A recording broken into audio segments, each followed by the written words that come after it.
सोच कमेंट्री की शुरुआत सीधे चीफ जस्टिस के इस एग्जैक्ट कोट से होती है।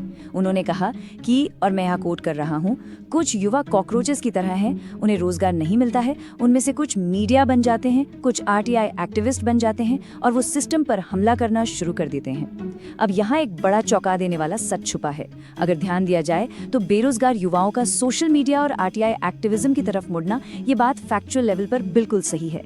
यह हमारे आसपास की एक ऐसी रियलिटी है जिसे रोज देखा जा सकता है। लेकिन यहाँ ये एनालिसिस एक बहुत ही बेहतरीन पिवट करती है, एक नया सवाल उठाता है। अगर फैक्ट्स अपनी जगह सही हैं, तो इस रियलिटी को एक प्रॉब्लम की तरह क्यों देखा जा रहा है? देश के सबसे ऊंचे न्यायिक पद पर बैठा व्यक्ति युवाओं के इस कदम को उनका नागरिक अधिकार न मानकर सिस्टम पर हमला क्यों कह रहा है?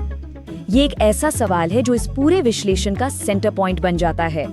और इस सवाल का जवाब ढूंढने के लिए हमें थोड़ा और बेसिक लेवल पर जाना होगा।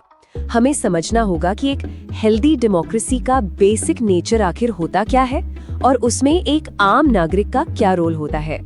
देखिए, कमेंट्री एक बहुत अहम बात याद दिलाती है कि चीफ जस्टिस कोई नेता या किसी न्यूज चैनल के एंकर नहीं है।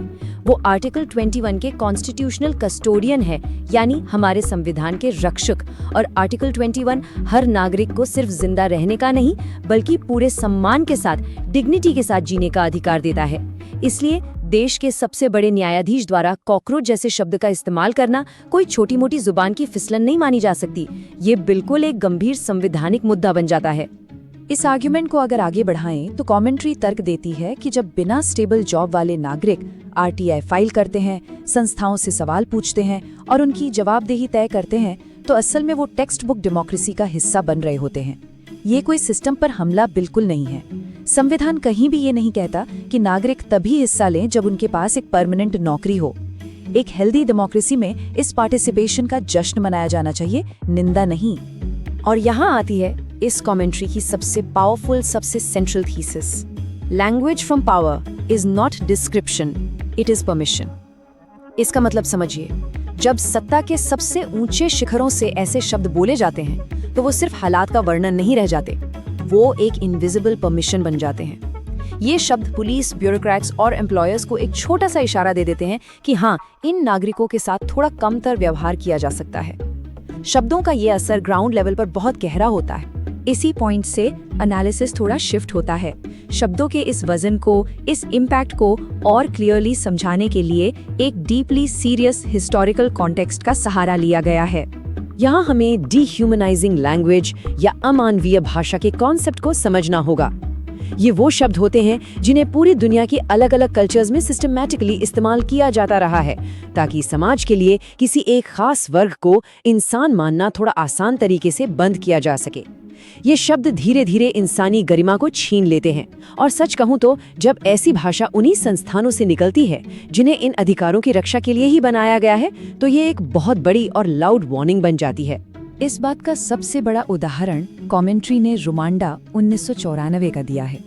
उस ट्रेजेडी से पहले, जिसमें 8 लाख लोग मारे गए थे, वहाँ इन्येंजी शब्द का बहुत सिस्टमैटिकली इस्तेमाल किया गया था, जिसका मतलब होता है कॉकरोच। अब यहाँ एक बात बिल्कुल क्लियर करनी जरूरी है। सोर्स कमेंट्री बहुत ही केयरफुली स्पष्ट करती है कि वो सीजीआई पर किसी भी तरह की हिंसा का आरोप नहीं लगा रहे हैं। ये हिस्टोरिकल रेफरेंस सिर्फ और सिर्फ इस खास शब्द के उस भारी ऐतिहासिक वजन को ऑब्जेक्टिवली समझाने के लिए दिया गया है।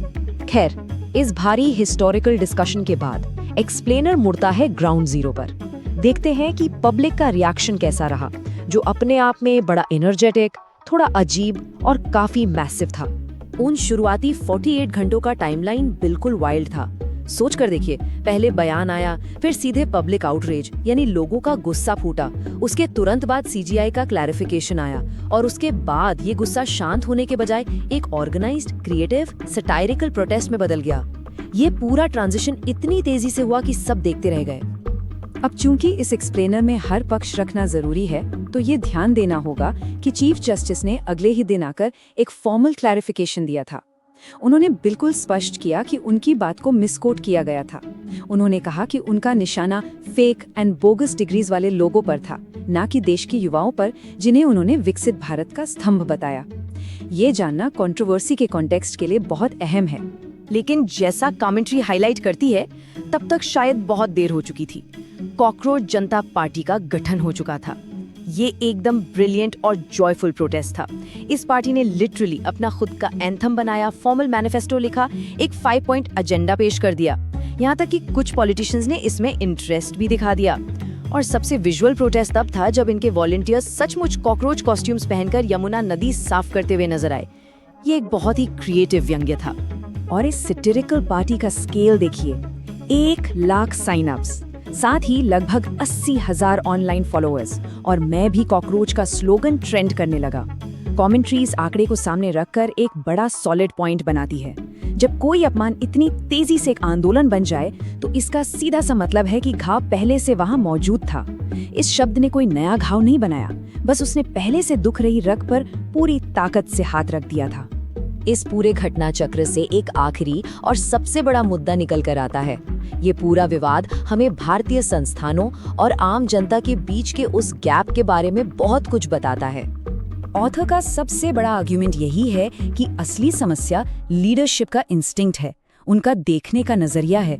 सोचिए, जब एक पूरी पीढ़ी स्ट्रगल कर रही हो तो उस स्ट्रगल को पॉलिसीज की नाकामी मानने के बजाय उसे एक पेस्ट प्रॉब्लम या कीड़े मकोड़ों की समस्या की तरह देखना ही सबसे बड़ा पॉलिसी फेलियर है। ये दिखाता है कि सिस्टम एक्चुअली में पब्लिक पेन से कितना डिस्कनेक्ट हो चुका है।